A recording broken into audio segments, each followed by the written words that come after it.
Never had a lot of learning.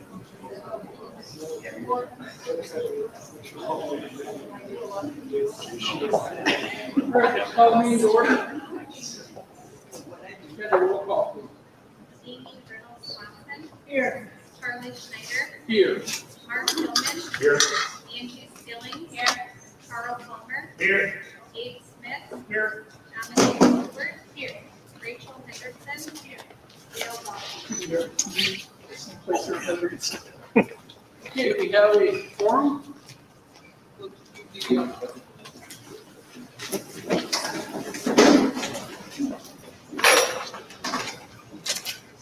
Pledge allegiance to the flag of the United States of America, to the republic for which it stands, one nation, under God, indivisible, with liberty and justice for all. And our mission statement: the school district of the Menomonie area, by embracing the unique and using the strength of our diverse community, is dedicated to preparing all students to become lifelong learners, caring individuals, and responsible citizens.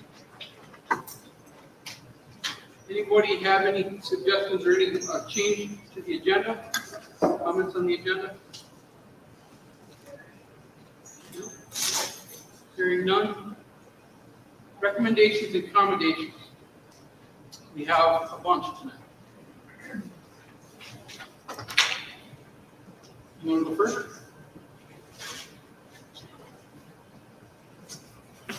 Hey Carl, before you start, I'd just like to point out that each quarter we have meetings with our quality improvement committees. We have a committee with teaching staff, and we also have a committee with hourly staff. And one of the things that we do in those committee meetings is talk about some of the great work that our teachers and our hourly employees have done. And then from that discussion, we bring forward recommendations and accommodations from the district and school board. So some of these are from that. Other ones are submitted by district leadership and building leadership. So there's a variety of ways that we end up with these accommodations. And I just want to thank the staff members, especially the people in the QIC groups, who have helped provide these recommendations. Carl, go ahead. I would encourage people to continue to submit, and this is the best part of what we do on the board. It's not what we stop. So, Gabrielle Schultz. Come on up. So I'm going to read this, and then I'll hand over this nice certificate here. So Gabrielle is being recognized for her ability to quickly recognize a child choking on his breakfast, her rapid response to relieve the obstruction by performing the Heimlich maneuver saved the little boy's life. We are grateful that she knew how to respond within seconds without hesitation.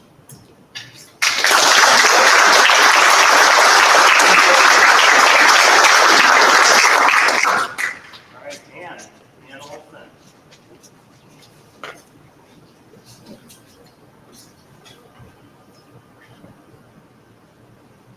Ann is a wonderful part of the River Heights Library. She works at LMC Clerical and is described as, quote, all around amazing.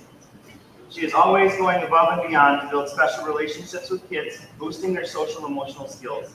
Ann has made the library a welcoming place, and she covers classrooms and duties whenever asked. Ann is very appreciated at River Heights for making school a great place to be, and the district is fortunate to have her.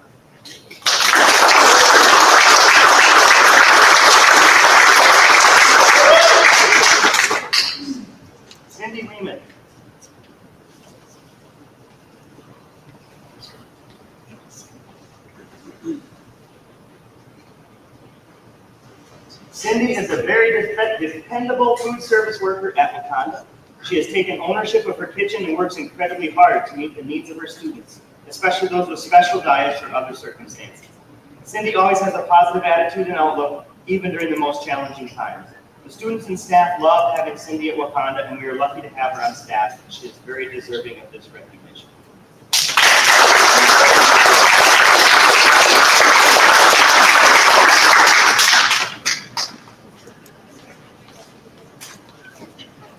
Almost had a jump. Nancy Horner. Nancy is recognized for going above and beyond for our students. Ms. Horner consistently provides a supportive and caring support system for all students at Menomonie Middle School. We appreciate all you do for our students and staff.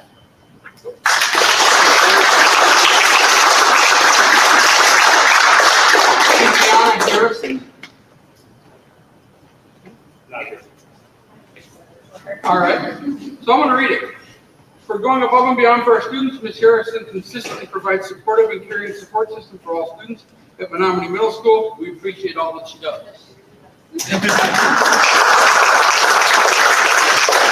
Allison Kosick.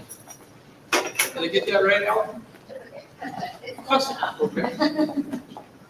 Allison Cusick, for going above and beyond for our students, Mrs. Cusick consistently provides a supportive and caring support system for all our students at Menomonie Middle School. We appreciate all that you do for our students and staff.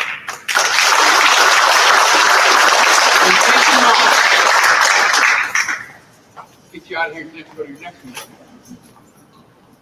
We recognize Jason Moulton for going above and beyond for our students. Mr. Moulton consistently provides supportive and caring support system for all of our students at Menomonie Middle School. We appreciate all you do for our students.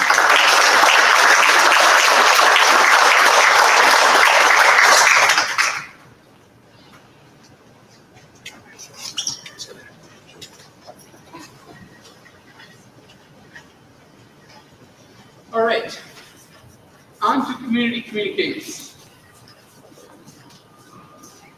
A reminder, the opinions, beliefs, and viewpoints expressed by the various speakers during community communications do not necessarily reflect the opinions, beliefs, and viewpoints of individual board members, the board as a whole, or the school district of the Menomonie area, nor do they reflect the official policies of the SBMA. With that, we will start with Mrs. Pillman. Come on up. State your name and address, and you'll have 3 minutes. Josie, before you start, this room is very difficult to hear. I think we recognize that. If any of you need to move chairs or want to move chairs to get closer, please feel free to do that. It's at your own pleasure. Is it on? Yeah. Dr. Zadowski and members of the board, okay, my name is Josie Pillman. I live at 235 3rd Avenue East, Knapp, Wisconsin, and that is in the Menomonie School District. Not all books should be allowed in our libraries. Books have ideas, and some books have very bad ideas. All ideas have consequences. Bad ideas have bad consequences. They have victims. Should our libraries at SBMA have books describing how to build a bomb, how to do a mass shooting? Should we affirm socialism and Marxism, communism, Nazism, and not tell the consequences for believing these worldviews? Should we not tell how Hitler killed 6 million innocent Jews and Stalin killed millions of his own people, as did Mao Zedong? What about Venezuela's day? How did the incorporation of Hugo Chavez and his socialistic ideas go for the Venezuelan people? Should all of these ideas be affirmed in our schools without telling the end result of embracing them? Should we avoid including certain books in our libraries that carry bad ideas, immoral ideas, dangerous and evil ideas? Should we allow those ideas to affect the minds of our children? Let's just acknowledge that some ideas are bad and should not be introduced to impressionable children or even to adults of any age. If they are even talked about, the sad end of the story should be included. I found books in our Knapp Elementary School that actually celebrate bad ideas. They celebrate the lie that LGBTQ lifestyles and identities are fun, good, harmless. They are not. They can lead to guilt and shame, confusion, mutilation, sterility, mental illness, and even suicide. Furthermore, not all laws and statutes that we live under in our land are good. The Roe v. Wade decision we lived under for 50 years is an example. It never was a good law. It caused the death of millions of children, and it instructed our society that something very bad, very evil, very wrong should be accepted as normal and good, a freedom, a right. In Wisconsin, we have a statute, 118.13, that states that sexual identity that is not according to biology should be celebrated as right. It should not be discriminated against. Children should be taught to affirm this lifestyle. I reject this view. No one should be taught to celebrate or even affirm these lifestyles as good or loving. They should be unspeakable in front of young children. We at SDMA need to push back against this statute and remove all teaching from our schools that present the idea that any sexual perversion is right. Human sexuality is intended for procreation, not recreation. We can and should teach our students to control their passions. It's not about feelings, it's about truth. Proper healthy sexual behavior involves a heterosexual monogamous marriage relationship for life. This is how our children will flourish and our community will heal. I'm asking a school board to take intentional actions to replace these immoral teachings that have infected our schools. Replace them with wholesome, righteous, true teachings. I'm asking you to rewrite statute 118.13. Thank you.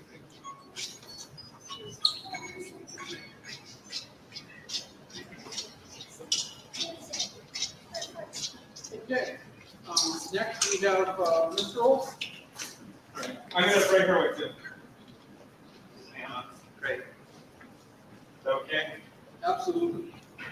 3 minutes, ready? Go.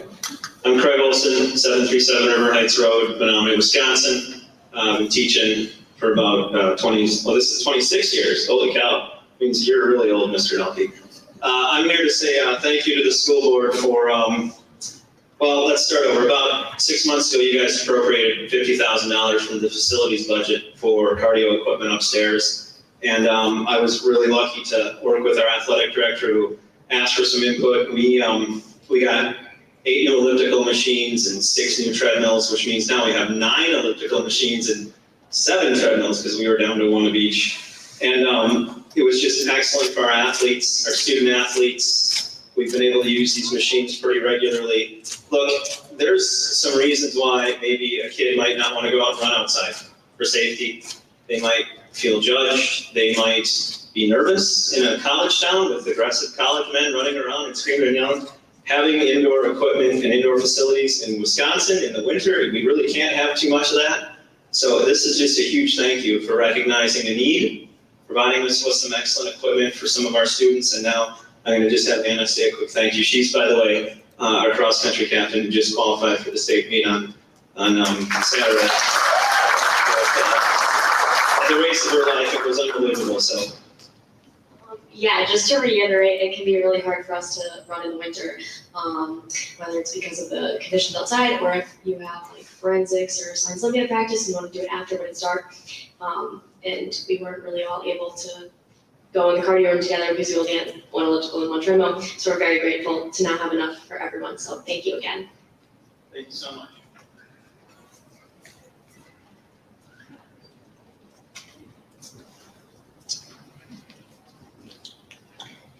Thank you both. On to the personnel consent. Okay. And to the action agenda. Troop travel for FBLA to the national conference, which is in Denver, November 9th through 12th.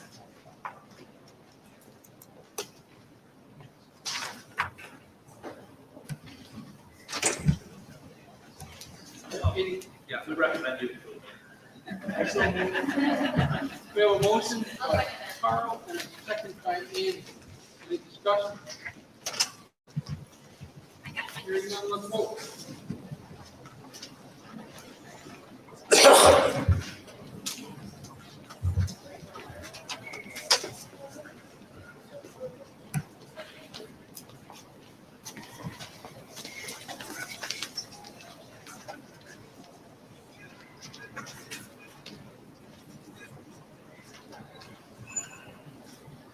Joe, how are they traveling? I think they're taking a van, but I'm not 100% sure. I would have to double check this today. And the motion passed 9-0. So moving on to the adoption of the 2022 budget.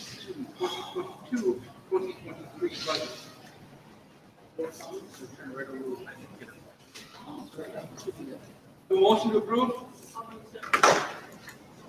Rachel on the motion and Mark on the second. So Leah and I can answer whatever questions the board has tonight, but I do know that the board has had a long process of setting a preliminary budget, go into the annual meeting, reviewing this budget 2 weeks ago at the last meeting, and now it's being asked for approval. I do want to reiterate that the budget being prepared for you, that has been prepared for you, currently has a deficit, almost $2 million. But we also have ESSER funding that we plan to backfill this budget with. That should get us awfully close to balancing. We also do carry contingency in each budget. So between the ESSER funding, the contingency, and hopefully some conservative budgeting in a few areas should allow us to bring this in either balanced or very close to being balanced. We do have sufficient fund balance in the event that we're not able to fully balance the budget. However, I would caution the board with any structural deficits because that fund balance is awfully difficult to build once it's spent, it's gone. And then also cash flow purposes, we're so fortunate in the district not to be expending dollars on short-term borrowing or lines of credit because we have sufficient cash flow. That may not be the case if we don't maintain our fund balance. I do want to point out that we're going to be talking about health insurance later tonight. And this budget does have a little bit of a health insurance increase built into it, about 3%. Probably not what's going to be needed. So we know that, and budget amendments are regular. I don't think we've ever gone through a year where there haven't been budget amendments brought forward along the way. I would expect that with this budget as well.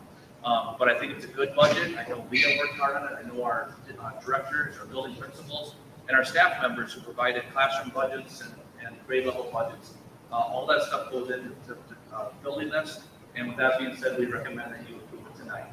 Any questions? I'd just like to make sure I really understand the sort of deficit and offset situation so we know where we stand looking into next year.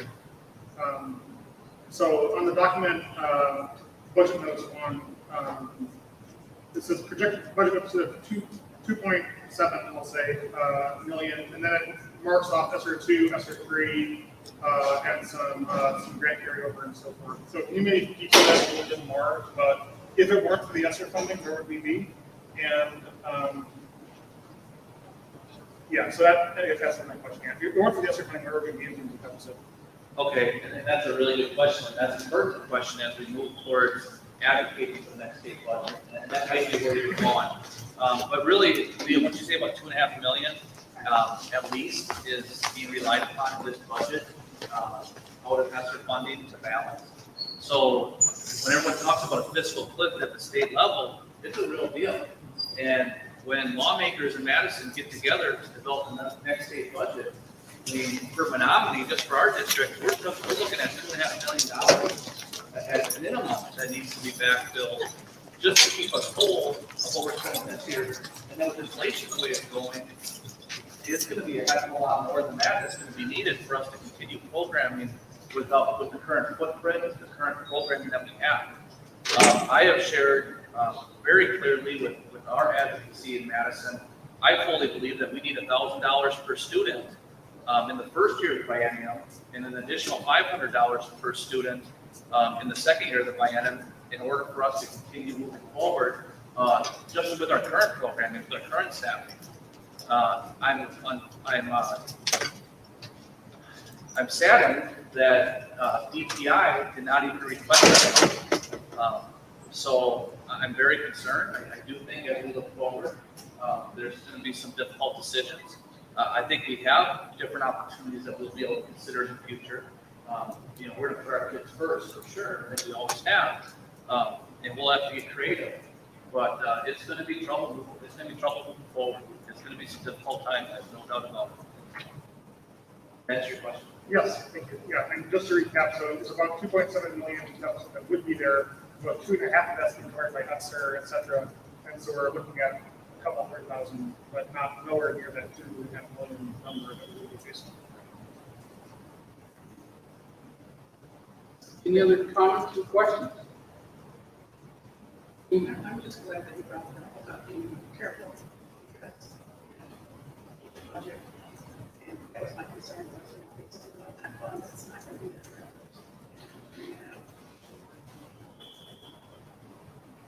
Any other questions, comments?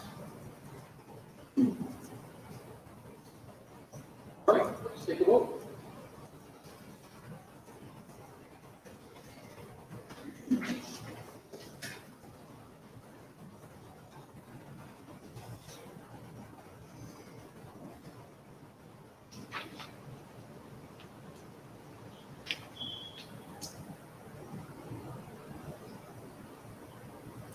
And again, that passes 9-2. And now moving on to approving the certification of the 2022-2023 tax levy. Entertain a motion to approve. So moved. Motion by Carl, second by Andy. Leah, if you wouldn't mind, could you please provide the narrative for this item? Sure. As I noted in the content there, we're recommending the school tax levy of $15,498,294, which is approximately 1.47 million less than last year's levy. And the decrease is mostly due to an increase in state aid. When state aid goes up, the tax levy goes down.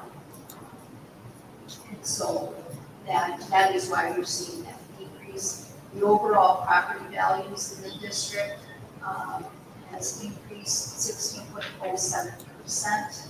And so the resulting mill rate is set at 6.07. We put the scenario in where actual taxes for individual properties may vary based on changes to the individual property valuation. So if an owner of an average home in Menomonie of about $214,644 would notice a $123 reduction in school property taxes this year. But you also have to take into consideration other changes within your township municipality that impacts that. And so that can drive that number up or down based on whatever happens to be going on in your individual township or municipality. Any questions or comments? Charlie, I'd just like to point out, sometimes people forget that we're under a revenue cap. It's like Leah said, all things being equal, taxes are going down on an average house by about $123. The school portion. The school portion, right? We do not have the ability to capture that, even though we're looking at a deficit because of the revenue caps. Now, I think what happened this year worked out just fine for us. I think, like I mentioned in the last balanced budget, the concern is that if the state doesn't backfill, schools really don't have much of a choice other than to go to a referendum for either capital expenses or a referendum for operating expenses. I certainly hope not to have to do that here in Menomonie, but I'm also very concerned at what the next biennial budget will be. But it is our recommendation for board approval this tax levy for the 2022-2023 school year. Just out of curiosity, do you know the last time? There was a building referendum in 2013, I believe it was, and it was a large referendum, 37 million, I believe, and renovated pretty much all of the buildings in our school district. We've refinanced that debt a number of times and saved millions of dollars in interest costs. It has been a while.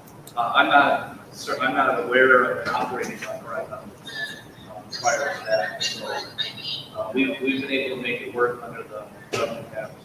Like 15 years, we've been operating, so it's been building structural, stuff like that. So, and the other thing that happened is with the with people left over on the sites, making all school districts, all school offices safety, you know, for whoever come in, sugars or whatever. It also, I think, added a commons area at the high school, which was remote, and then they moved the gym. So that was kind of. And what I'd say is that we've done such a good job with our budget, with our capital improvement fund. We've done a really good job, I believe, with our post-employment benefits, health insurance we're going to talk about again tonight. I think we've been very frugal in the school district. And what saddens me is that if something doesn't give, these structures we put into place, very good business strategies are just going to get whittled away. And you notice a lot of schools going around referendum. It's probably the most it's ever been. We would be one of the last schools to do that. But I do see that in our future if something doesn't give at the state level. In 2007, the district did a referendum for $885,000 a year for 3 years for operational, and it failed to.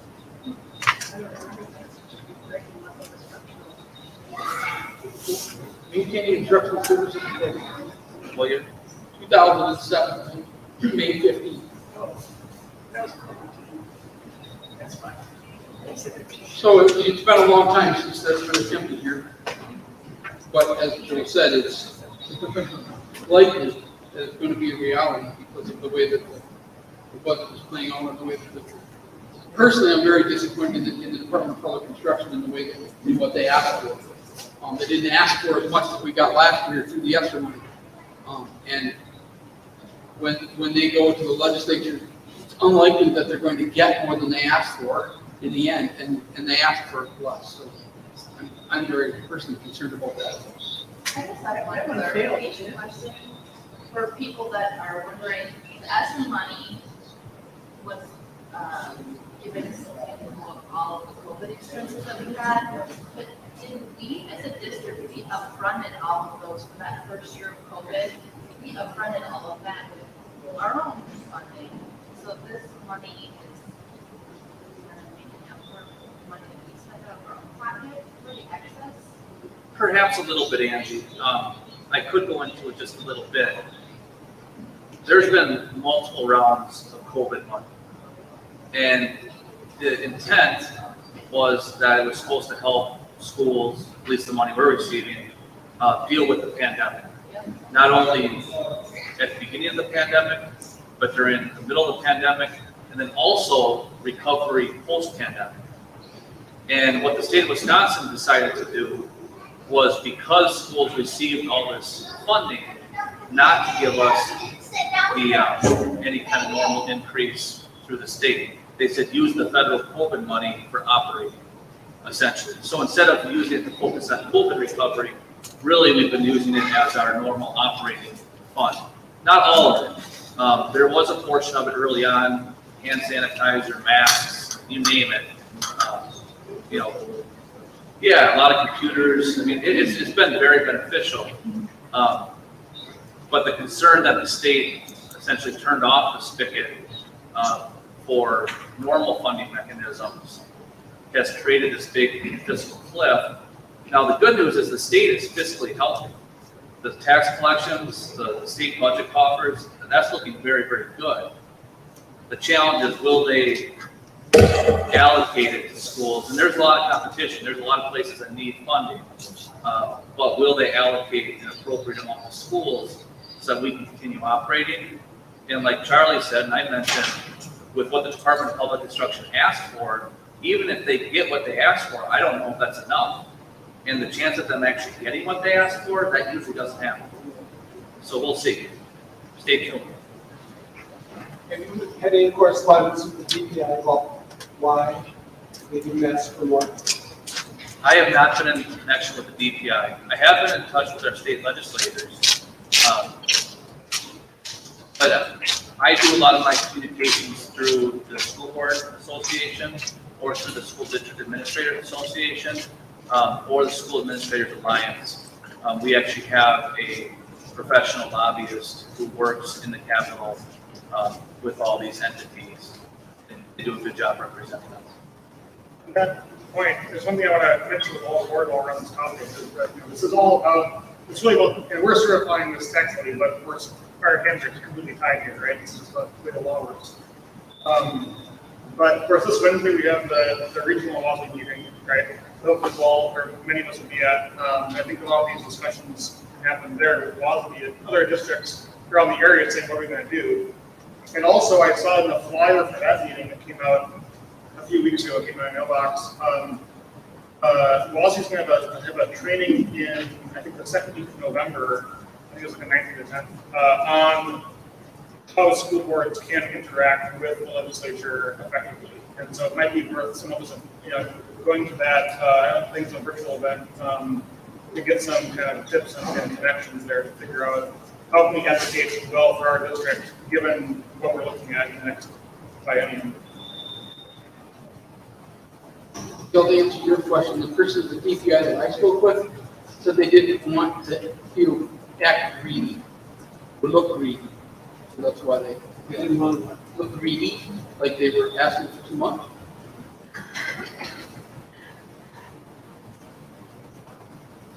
All right, any other discussion on that?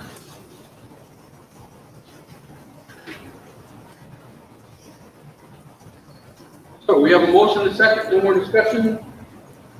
Go.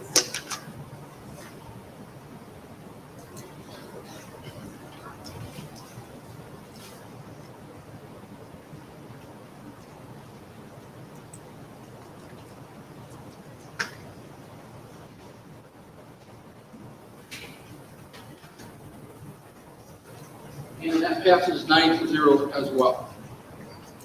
Moving on to the 2023 health insurance renewal. Get a motion to approve? Angie? And Mark. Angie on the motion, Mark on the second. Discussion? So is the motion to approve one of the options in particular, or the idea of moving ahead with the options? I'm not quite sure what the motion actually is. So the motion is for option 3. I just want to be clear, because I understand. Yeah. Angie, is the motion to approve option 3, which is what was recommended by the consultant? Yes. Mark, is that the intention of your second? Okay. Okay, thanks, just to be sure. Yeah, good question. So if I could give a little background, if that's okay? Absolutely. We've gone 6 years without premium increases, and we've been very proud of that. We've shared it a number of times. The pandemic has had a significant impact on our health insurance fund. We do have a self-insured health insurance fund, and we also purchase reinsurance for high-cost claims that go beyond a certain threshold. We have worked with Medica as our third-party administrator for, I believe, 7 or 8 years now, and it's been very successful. We grew our health insurance fund from a very low level up to a high level, probably higher than what it needed to be. And at that point, in the last couple of years, we've made conscious decisions not to increase premiums, not to collect additional dollars from staff members and the district when it wasn't needed. We have been somewhat of a perfect storm, though, with a number of very high-cost claims. It appears that not just Menomonie, but across the country and across our region, the pandemic has led to a deferral of healthcare. And now that the pandemic is slowed down or over, however you want to classify it, there has been a huge increase in the amount of healthcare. Some of it has to do with procedures and such that were deferred. Some of it has to do with things that were deferred and not caught and are now much more expensive because they weren't caught early on. To make a long story short, we put our plan out for bid for different options, and essentially Medical was the only bid that we received. Most other carriers came back saying, based on our recent claims history, that any bid that they could give us would be non-competitive. That's not a good position to be in. In working with the actuarial people, with USI, our consultants, they are suggesting that we need to do something pretty drastic to get our plan back to even, back to being self-sufficient. We are spending way more than what we are bringing in. I believe it's about 245% was our claims ratio over the past year. So we have worked with our staff, we have worked with our medical committee. It's been very difficult because of the slow bid process and because of the time it takes to get the most recent claims data. Really, it's been a rush to try to put together a number of different options. In fact, we had a flood of different options, and we tried to categorize them into 3 main options that would be considered for moving forward with our January 1st renewal. Option 1 was essentially keeping our same plan design and boosting premiums expenses significantly. I believe it was to the tune of 29%, something to that effect. I'm going off memory here. Option 2 was a bit more balanced. It was still increasing premiums significantly, but it was also increasing deductibles. We did a comparison. Our consultants did a comparison, which indicated that our deductibles in the school district are quite low based on comparison. So that was option 2. Option number 3 was even more of a change because it had increased deductibles, still increased premiums, but it also included making some plan design changes on some plan benefits that are not highly utilized, or protect the plan from the high cost of specialty drugs by putting in a higher copay for the very rare drugs or the most expensive drugs out there. We have had committee meetings with our health insurance committee. We shared information with our entire staff and asked for feedback through committee members and through individual communications. The feedback's been varied, and I do have to say I was a little concerned. I went to the high school today and had lunch with a number of staff members, or during lunch and met with a bunch of staff members. I received a number of communications, and I've been very pleased with how educated our staff is in terms of the situation that we're in. There seems to be very good understanding of what our plan is and the success that our plan has had over the years, and an understanding and appreciation that something needs to happen. I will say that the feedback I received has been quite split. Some people would prefer just to put it all on premiums and pay a higher premium, and I can understand that, especially when the district is paying 87.5% of the premium expense for full-time employees. So, even with the 29% increase in premiums, if employees are paying 12.5%, that doesn't expose, it exposes them to a higher cost, but a higher cost they can plan for and budget for. And that would keep the insurance the same, correct? Yeah, the deductible is the same. Regardless, we're planning to change the reinsurance level from $100,000 to $130,000, and working with the consultants and the actuary, based on the number of high claims anticipated and based on our past history, we feel that the savings by upping the cost of high cost claims to $130,000 is much higher than the exposure. No, it's not guaranteed, but I think it's a wise move. But that's really more on the back end. But to your question, Amy, yes, just increasing premium keeps the deductibles the same, the out-of-pocket max the same. But I did hear from a number of employees, not just hourly employees, but also teachers that preferred option 3, which was to change the plan and have a lesser increase in the premium, but have higher deductibles, some additional copay for specialty medicines, essentially putting more of the cost onto the people utilizing the plan the most. Especially with some of our hourly employees who are not full-time, They are paying a higher portion of the premium than full-time employees, and they are concerned, or her concerns about the cost of the high premium. They would rather pay for the utilization through the deductibles and through the co-pays than be burdened with the high premium where we're really not having a choice of whether or not they're going to pay that. Whereas if it was in deductibles and out-of-pocket max, they have no choice in terms of whether or not they're going to utilize that care and maybe at expense. But it was interesting, it wasn't just hourly employees, even though that's where I heard the most.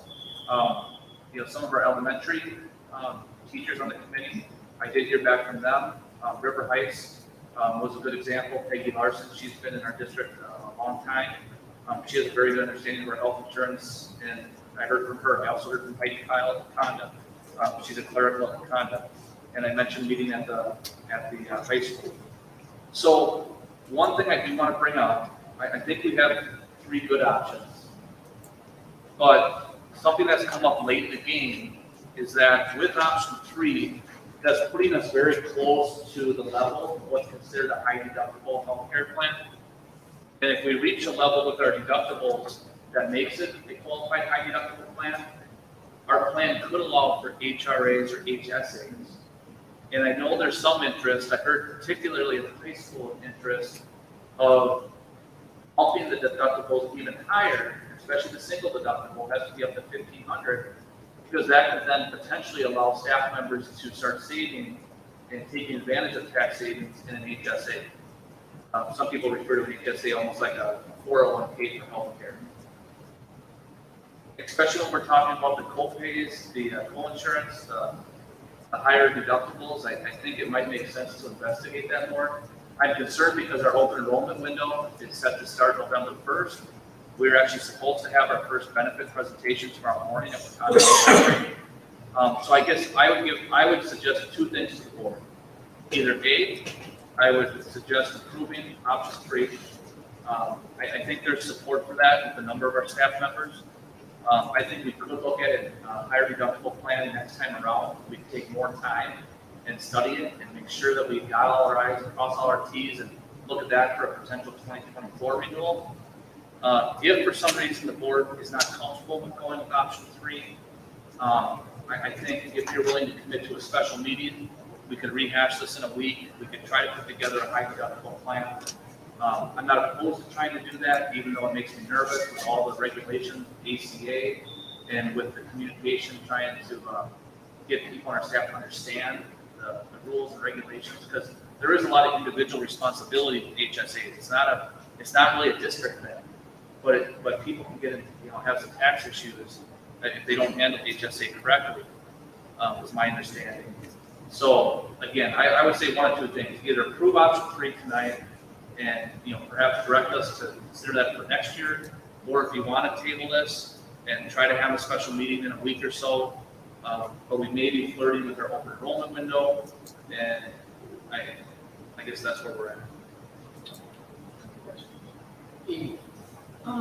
Aren't the teachers already hired at a certain time, aren't they getting money, like $2,000 a year or something, put into the health savings account? So they already have one in the district, correct? Not exactly. That really has to do with local retirement benefits. And our teachers that have been hired most recently, especially I think 2009, maybe since 2009, we're pre-funding retirement benefits through an HRA. But that HRA is a retiree-only, premium-only HRA, which teachers do not vest in until they retire from the school district. What we would be talking would be more of a health insurance vehicle, funding vehicle to use for current employees. Like a flex plan or? It's very similar to a flex plan, which we also offer that in the district, and a number of our employees take advantage of it. The concern with the flex plan is use it or lose it, whereas an HRA, someone can continue to build it within the limitations of the IRS and tax law. So just to be clear, you said you had comments on both, option 3 and option 1, sounds like between those 2. With the communication you got, just out of curiosity, what was the ratio between option 1 and option 3? Sure. I would say that option with hourly employees, the feedback was definitely for option 3. A majority, not every feedback, but a majority of the feedback was option 3 because of the high cost of premiums in option 1. I would say with the teachers, it was more split, maybe 50-50. So I would say option 3 is having more support. Rachel, question? Yeah, I had a couple questions, but I also wanted to kind of just recognize out loud that like the tax levy issue, this is something where the factors that impact what we have to work with here are so far outside of the school district's ability to control, and that's really a bummer. I think all of us would love to be our teachers, the best help that's really possible when there's so much going on in the health insurance and school system.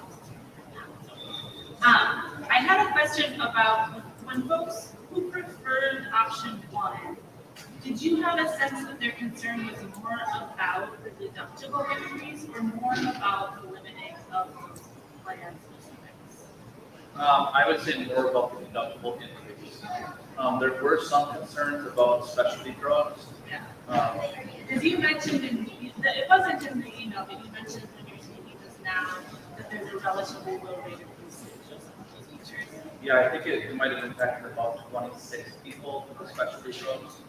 And for the folks who are impacted by that, will the ability to get an HSA help them manage those costs or kind of take the edge off of that? I think with people who are maxing out the healthcare every year, they know to use the flex spending account. They know just to book their maximum out of pocket, and they just plan for it. I think the HSA really would help the people who don't necessarily use the medical, but they also want to be financially prepared in case something unexpected happens. And that's what HSA, they can slowly put money in there, and then if all of a sudden they have a baby, there's an accident or whatever, they would have those funds available. I'm not sure if everyone's responsible enough to save on their own. And frankly, you miss out on some pretty good tax advantages if you're saving money in a savings account instead of, HSA. Sure. As the board person that was on the committee, and I have to be very transparent, I was not at this last week's meeting. I worked with those numbers were full. A couple of the things that I thought of through this day, this is pretty good insurance comparatively. I have not heard teachers or staff coming up saying we pay our insurance. It's very comparable insurance to the insurance I have, through my employer, that sort of a thing. I did ask Joe, and he was able to pull this out like an hour before the meeting, for that list of specialty drugs. Right? For those that don't know, I'm a nurse by background, so I have a list of, I don't know how many drugs are on there, but 200. Okay. I randomly selected 30 and looked them up. I didn't recognize most of them. And they ran the gamut, the chemo type stuff, mostly for very rare conditions or conditions where there's kind of a plethora of drugs already treating that, where if you're on this one, you've exhausted 15 other common cheaper drugs. I looked up what's the top 20 drugs for treating diabetes. None of them are on that list. I looked up common asthma drugs. They're not on the list. There was a couple for kind of asthma you get with too many white blood cells, which is not the kind most of us with asthma have. So as Joe said, there are some people who use that. That will affect some people in the district. But I don't see on that list a bunch of things where all of a sudden, 50% of the staff on this insurance are going to be getting that.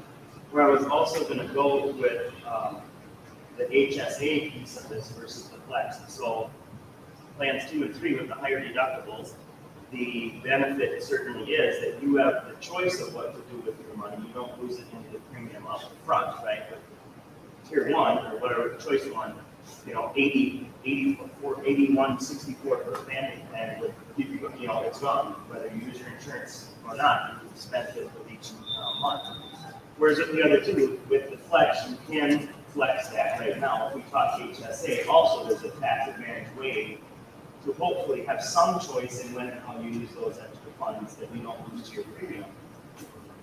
Folks who are chronically ill or have a chronically ill loved one or on the specialty medications, because you asked about the specialty meds, if you have conditions that require specialty meds, it's not just the med.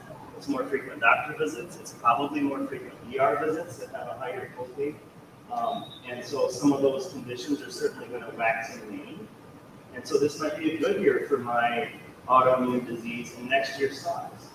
And so the ability to roll that HSA money into next year might be an incredible avoidance of a catastrophic cost for me with a chronic illness. The last thing, and then I'll shut up. The last thing, there has been a continued good discussion about wellness, health and wellness at that committee, and I hope we can continue that. That doesn't turn around our healthcare costs in a year. But we have to keep talking about that because that we're sleeping in the bed we've made by a lot of our health choices. We need to do, jump off stupid things, break bones, those kind of things. So, and then lastly, one more thing, I'm sorry. I really hope next year, the year we could find a way to get the payers to be more responsive to this time, because this is not Joe's fault, this is not the admin's fault to not get these numbers until 4 days before when we try to make it. That is literally not our fault. So we've got to try and push them, do something different, even if they can start throwing us, here's some scenarios that bracket super high, super low, whatever, something that our committee can start chewing on sooner, and then maybe plug in the numbers. But, you know, we're doing the best. Yeah, thanks for mentioning that, Carl. I know if you don't mind, I'm glad Rachel and Carl both brought it up. Our insurance program is very good, and the comparables that they've run, we're looking good with our deductibles, our co-insurance rates, all that stuff is really on the good end. So I'm very proud of that. I think we all can be proud of that. And I think the changes that are being suggested are not out of line at all with market trend. The consultants did say that some of these suggestions, for instance, with the specialty drugs, could allow for our consumers to take advantage of discounts and couponing with the drug companies that right now some of them probably aren't eligible for because we're providing such a large benefit. So there is some advantage to taking advantage, even though it looks like it's higher cost. The hope would be is that really out of pocket ends up being about the same, but instead of it being funded through our school district's insurance program, it would be funded through drug company discounts. That's a hope. I think that's hard to go on those hopes, but it's something that our consultant definitely mentioned and thought was realistic. And then the last thing, we talked about losing money through premium. One very nice thing about our self-funded plan is that no matter what we do here, we still have a control over what happens. So even though we're going to be loading in, we're looking at potentially $1 million more out of our budget than what's already budgeted going in towards health insurance.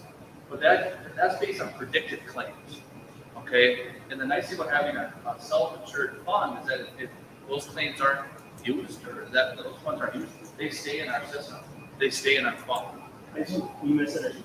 I meant the individual beneficiary loses control of those dollars once they're deeded. Sure. Not the dish. It just made me think, though, how compared to buying private insurance, that then it is truly use it or it's gone.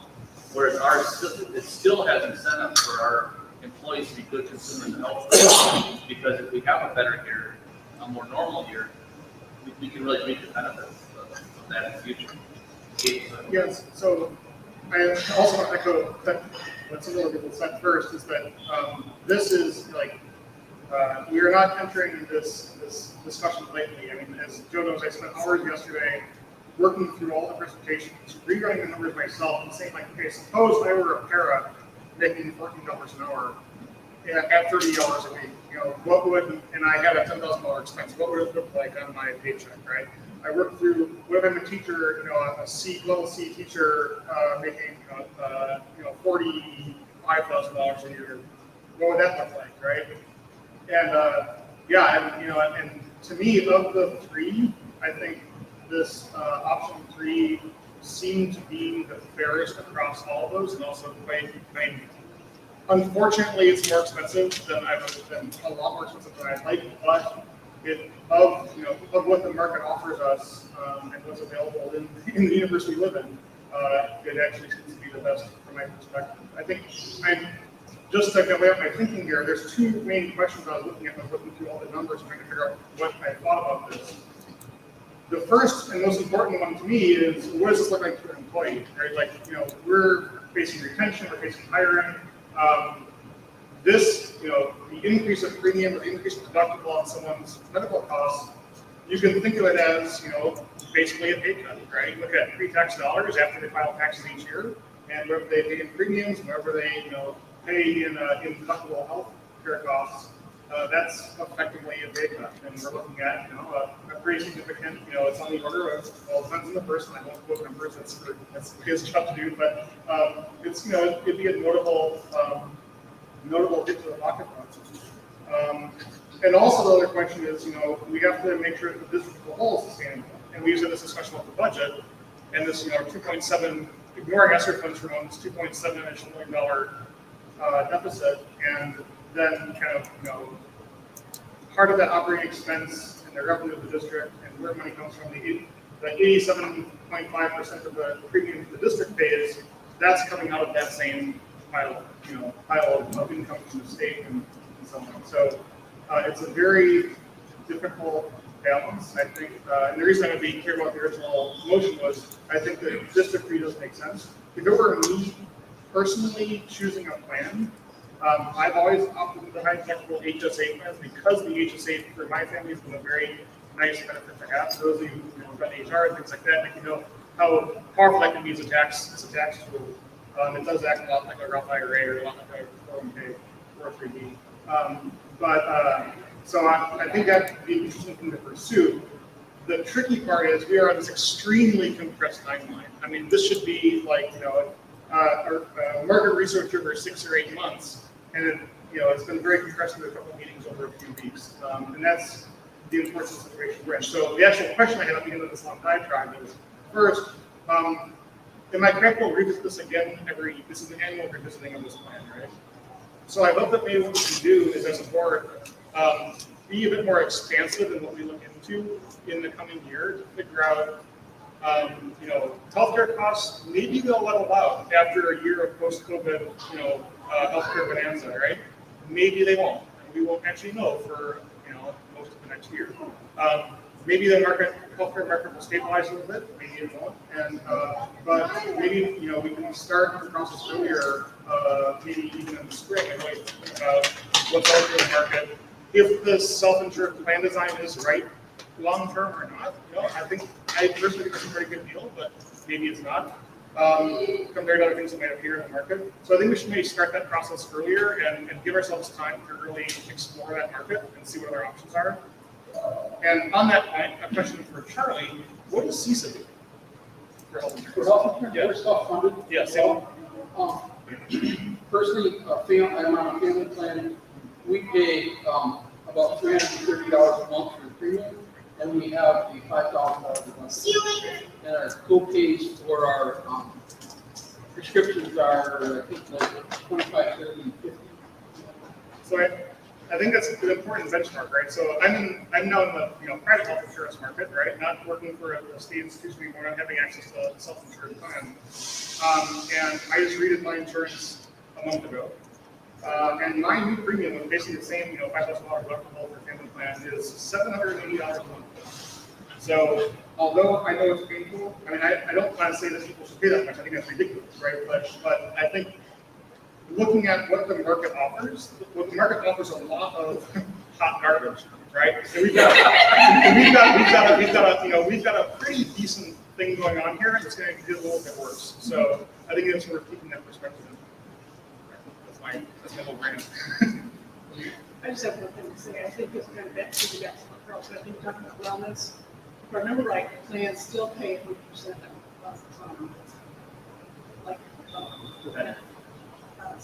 Preventive. whatever you want to call it. Yeah, where you get physical, they pay for that. Yep. So, and I can see where it would go up because a lot of those things during the pandemic were You know, I mean, there were so many other things going on, and so nobody had a chance to get the time or energy with it. The doctors weren't able to practice, there's looking at other things for the physicals, but I think that's really important to point out that they do get 100% preventative. Hopefully, if they're getting the preventative, they're finding out sooner than later if they have an issue that needs, you know, more insurance or money or, you know, treatment. So I think that's something important to Rachel? I just wanted to say real quick, I am supportive of tonight, probably passing option 3, in the interest of getting the set line.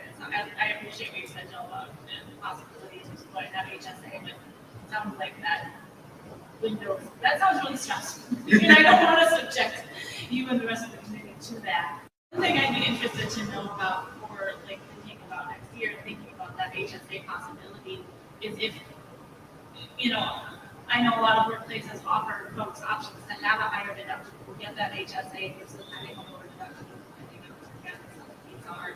And if there's ways that, since it sounds like we have folks within the district who use the plan in different ways, if there's ways to make some options for staff.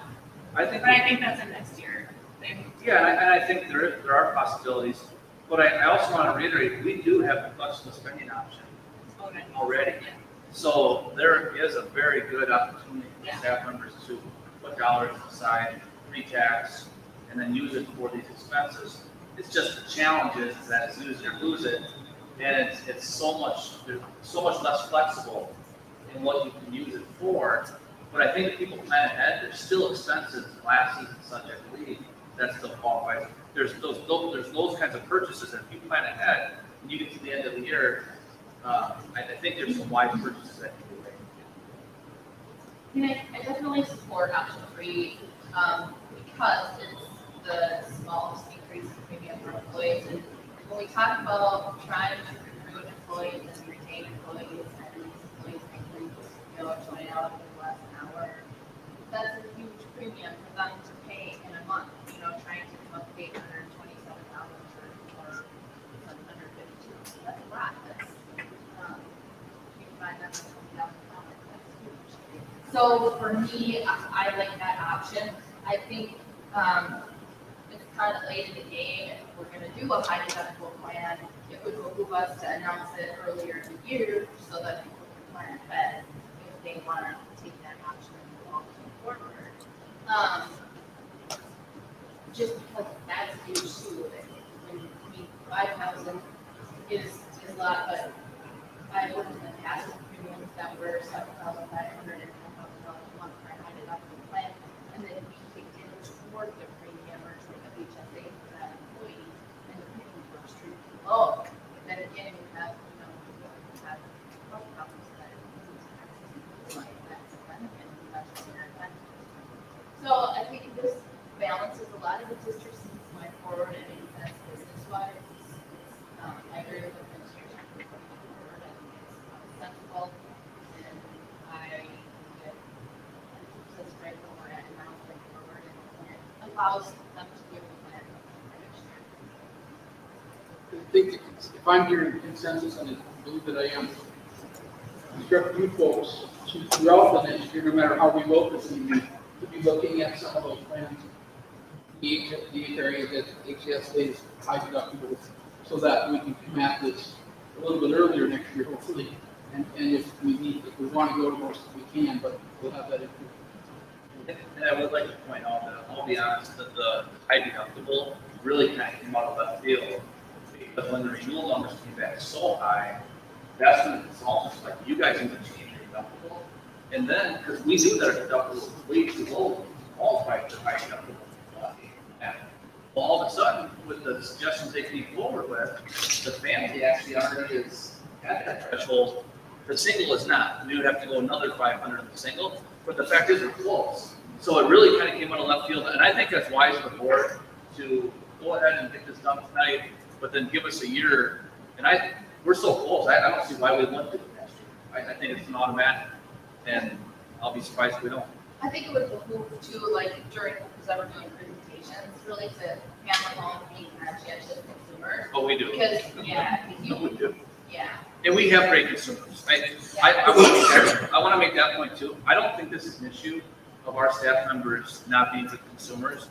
I think it's more a product of the pandemic, and I think it's a product of some high cost claims that really is out of people's control. I want to just echo what Angie said. I really, I was really concerned about the competitive nature of health insurance plan and what that would do for attracting staff and keeping staff. Longevity. Also, I thank you for doing that comparison, and doing that research or doing that call that really kind of helped solidify this for me. My support for the number 3. And Carl also for explaining that. I was wondering if down the road, if time doesn't become such a huge issue, you couldn't have the committee give your plans to the staff and have some kind of a vote, and just to see where they're at. And then if, like Joe said, that it looks like it might be a split between the employees and the teachers, is it possible to have 2 options? Well, we actually have 3 options right now.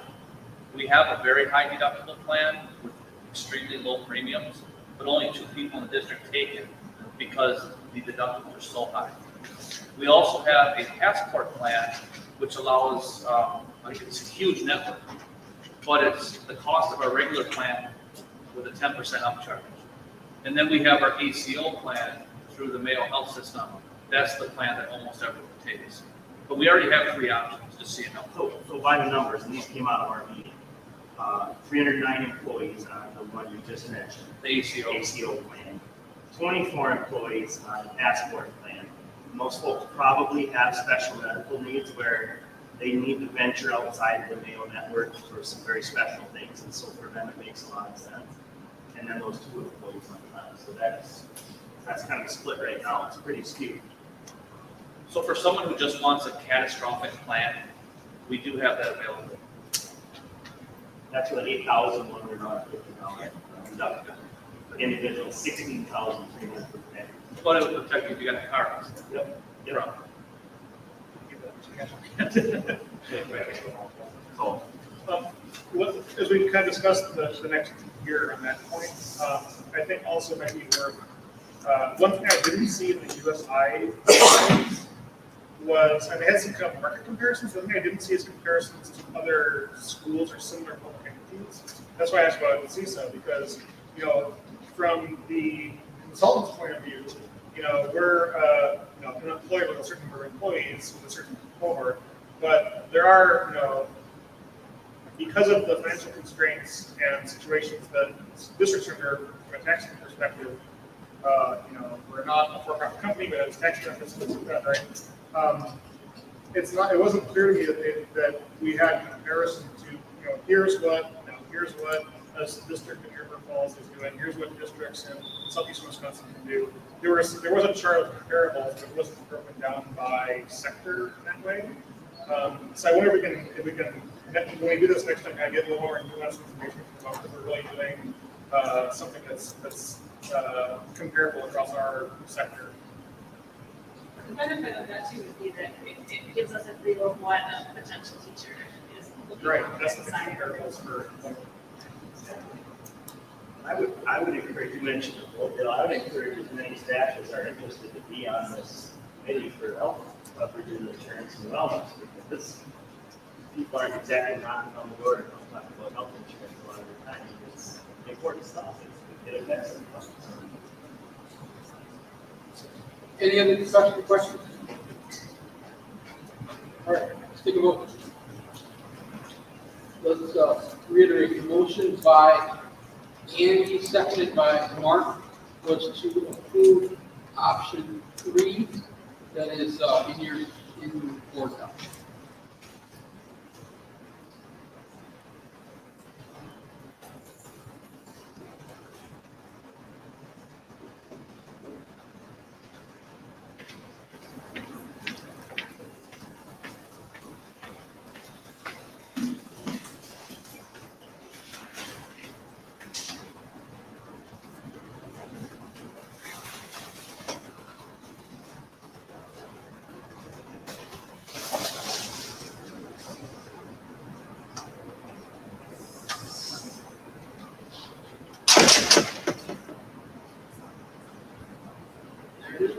9-0.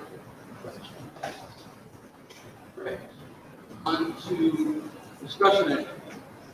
Boys and Girls Club updates. Okay, so, John Sanders here, Bart Venture is here as well. They're gonna give the board on work that's being done with the Boys and Girls Club to expand services to include Menomonie Middle School. So, John and Bart, you guys go ahead and take it. Oh, Bart, you might need to turn that on. Is that good enough? Oh, there you go, John, got it. Figured that part out. We're just excited to talk about the expansion of the Boys and Girls Club.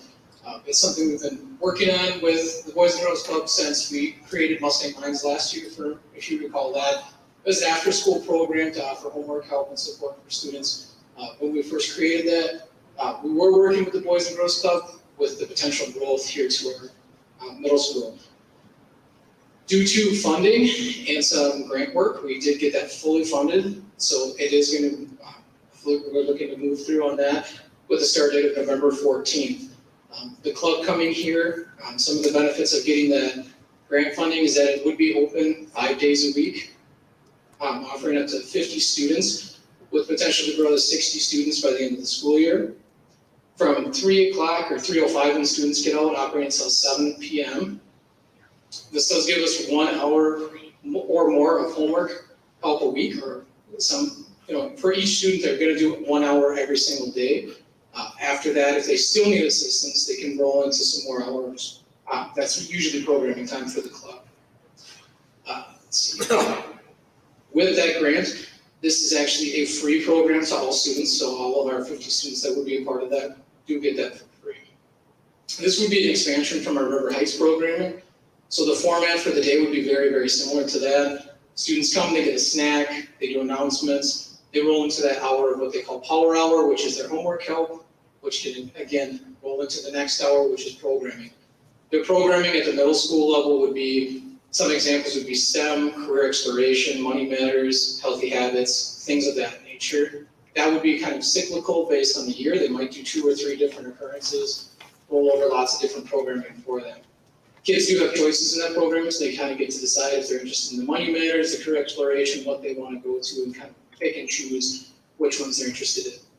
One of the unique parts of being at the middle school is because once students hit the age of 12, they can kind of leave if they need to. So if they're going to be involved in basketball or volleyball or other sports, they could come and then go to their practice, or they could go to their practice and then come to the club for the day. So they have a little bit of flexibility in when they arrive and when they leave for that.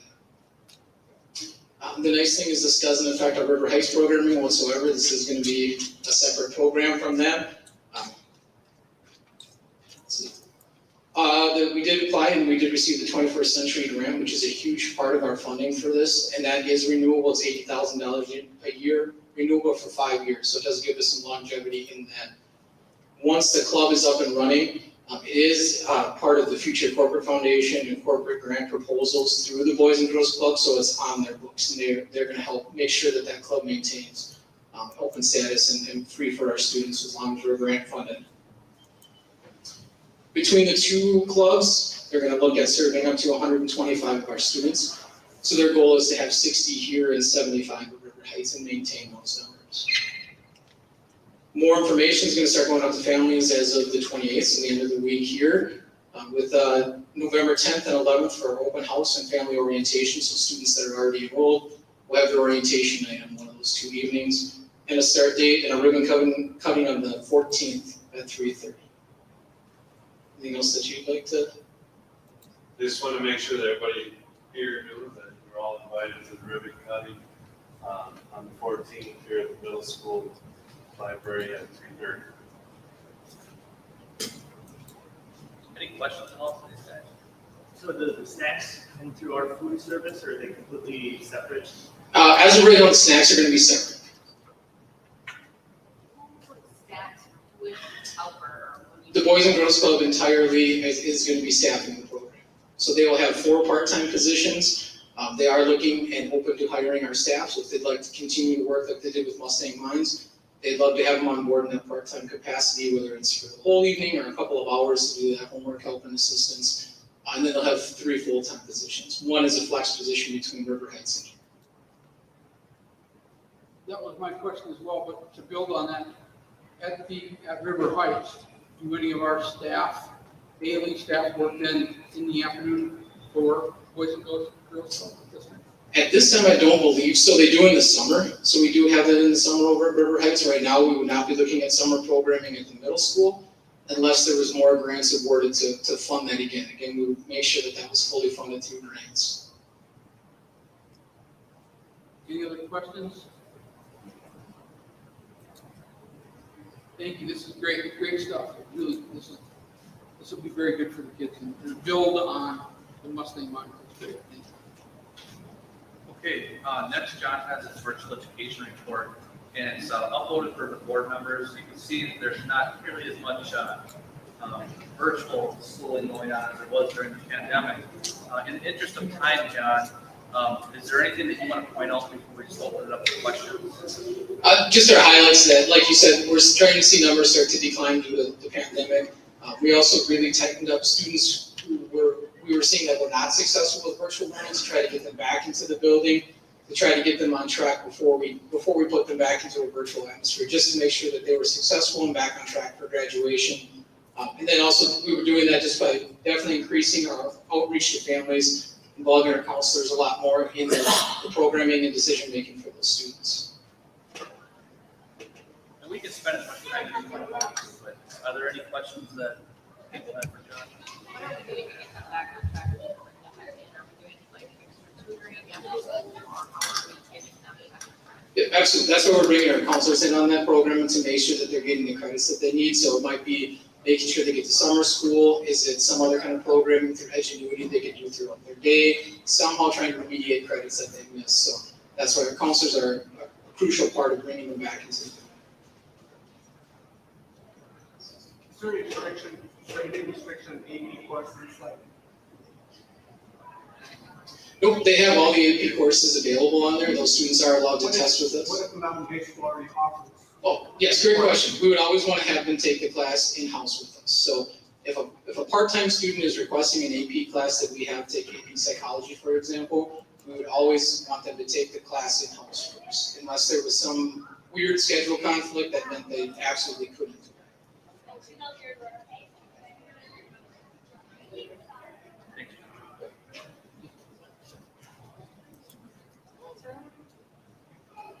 All right, moving on to the MHS first offering timeline for 23. So I appreciate Brian putting this together. This is a very similar timeline to what's been used the last several years.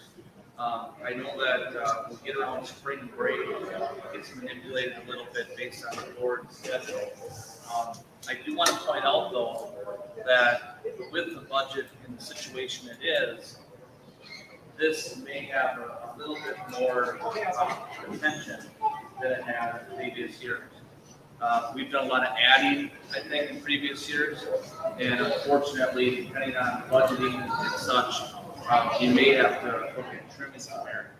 I'm not saying that's for sure or anything like that, but I think it's going to be important that the board understands this timeline as we get into the winter months and certainly into the spring. A lot of the heavy lifting is done by Mr. Drake and the staff of the high school. You can see a lot of that's on there. But if board members have any questions or changes you want to suggest for this time? Brian, anything else you want to ask?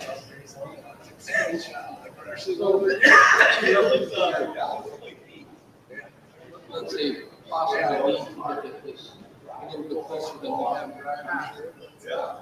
Where is the timeline would be the place where we would do that? Would that be in February probably? For you staff meetings, that's probably you folks doing that, right? Yeah, probably more us than that. When we bring the staffing request to you in March for discussion, and then I think April 10th is where the board is set to vote on the staffing request. And then April 24th, there'd be a vote on any non-renewals that could be needed. But it shows on here, we'd be looking at the better preliminary recommendation. Yeah, kind of the first flush at it. Yeah. That's where I was going. The need to we have that iterative process, I think, and that we understand as we're going through it, that we're, each time we see it, we're gonna refine it probably a little bit more, and don't get to that April board meeting going, well, we haven't seen this, right? If we have, and we need to be thinking about it as we go through that process. Any other thoughts or comments? All right, moving on to the strategic planning goals and major activities for 2023. So this really is just kind of a quarterly check-in. These are the goals that the board approved this summer. And I'm very pleased to report that there's been a lot of activity in each of these pillars. Not necessarily every single item, because some items have more attention as we get in the second semester or later in the year. But I think this just kind of gives the board an update that you can see we're making progress. And certainly if you have any suggestions or concerns on any of the areas, I invite you to reach out to me. But the directors, the principals, the staff are all working together to try to take care of this very rigorous work plan for the 2022-2023 school year. Any questions that you'd like to talk about tonight?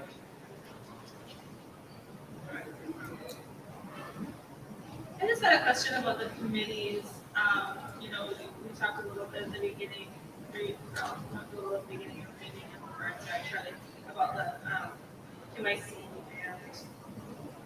and the other committees. I'm wondering, like, if in the past there was a mechanism by which, like, the whole board got updates on those meetings.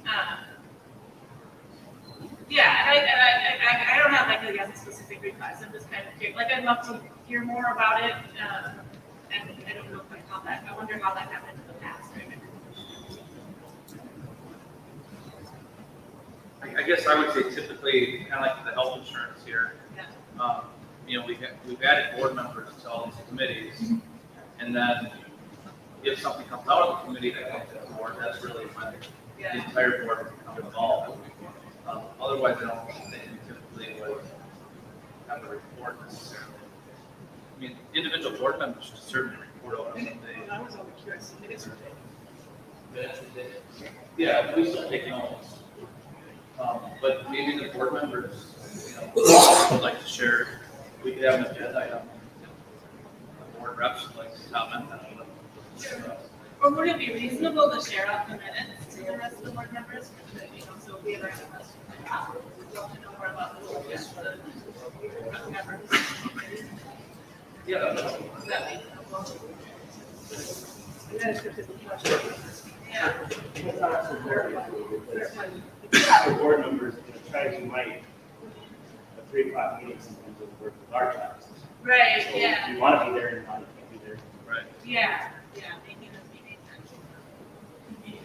So you'd like them in a shared item? Yeah, that's not too much. I don't want to make more work. No, it's not. A it's little not work. more work? It's not. Well, it's, if they make quarterly, so I think there's minutes, and then if there are any questions. Yeah. The board members that do sit on. Well, that might be a really good way to generate discussion, right? To just learn, read those minutes and have a conversation. We have a main discussion item when you're here, so it's on the agenda, it's like, any kind of comments or observations or anything.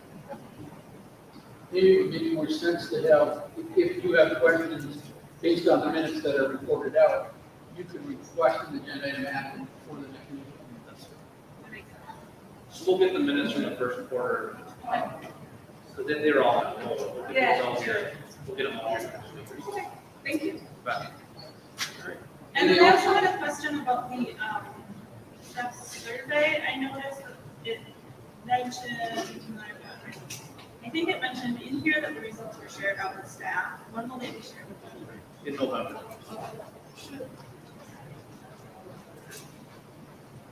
Any other discussion on strategic planning?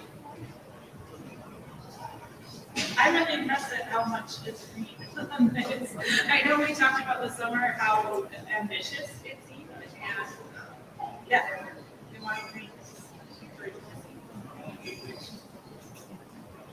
All right, moving on then to the update on the actuarial study for the district's post-employment. So again, in the interest of time, we're not gonna go through these reports in detail. They're really more for you to leave reading.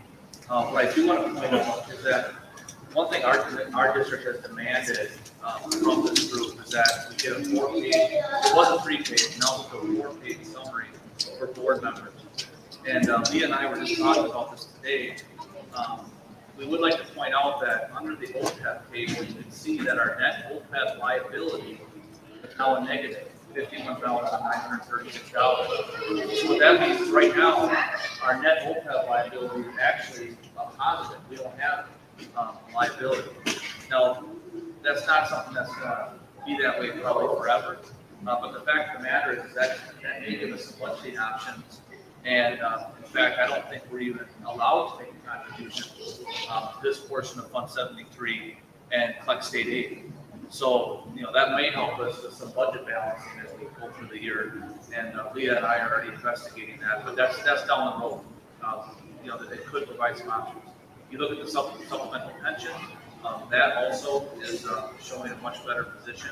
It's not funded like the other one yet, but it's in good shape. So I would encourage you to take a look at the 4-page summary. If you want to read the entire report, that'd be great too. Please reach out to me if you have any questions. Any questions tonight? Quick question about the 4-page summary. It indicated that it's for the school district of Menomonie Falls. I assume that's what they're. Where does it say that? Like the file name is. Oh, the file name, okay. Yeah, that's not, it's us though, right? It's us? Yeah, no, this is us. And the title says Menomonie area, but I get that now, the file name. Yeah. Yeah, you can reach out to them. Maybe they're copying our report. But send them our bill. We have such a good. I want to share reports. That actually happens way more than you would think. Oh, no, Menomonie, we get people calling here all the time for Menomonie, Michigan. Coach Laputa had some football coach call him. He was supposed to have some big Division I football coach here to talk to some kids. And the guy ended up calling and say, "Oh man, I went to the wrong Menomonie. I'm up in Michigan." I can't remember what year that was, but oh man. Okay, anything else on actuarial? No request there, so let's move on to the extracurricular staff contract. That's that standing report. I don't have any questions tonight. You see, we found some common advisors. That's great. Oh boy. I'll be here before we know it. All right, and then moving on to the next meeting date. The big one, in my mind anyway, it sure would be nice to get a good group of folks at the meeting on Wednesday at Stout Craft Company Kitchen and Tap House for the WASD meeting.